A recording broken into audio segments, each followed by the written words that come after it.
பாண்டியன், கோமதி எல்லாருமே உட்காந்து பேசிகிட்டு இருக்காங்க. அப்போ மீனாவோட அம்மா அப்பா வராங்க. வாங்க வாங்க அப்படின்னு சொல்லிட்டு கூப்பிட்டு உட்கார வைக்கிறாங்க. உட்கார வச்சோடனே இல்லை குலதெய்வ கோயிலுக்கு போகிறவங்கள கூப்பிடலான்னு நாங்கள் வந்தோம் அப்படின்னு சொல்கிறாங்க.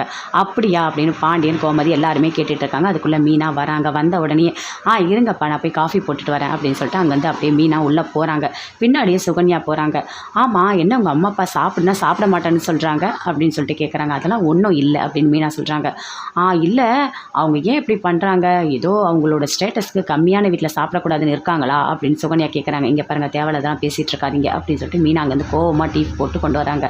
அப்படியே கொடுக்குறாங்க. கொடுக்கும்போது சொல்கிறாங்க, இங்கே பாருங்கள் மாப்பிள்ளை நீங்கள் பணம் கொடுத்துருக்கீங்க, கண்டிப்பாக எல்லாமே நல்லதாக நடக்கும், உங்கள் வேலைக்கு எல்லாமே நல்லதாக நடக்கும் அப்படின்னு சொல்கிறாரு அவங்க அப்பா, மீனாவோட அப்பா.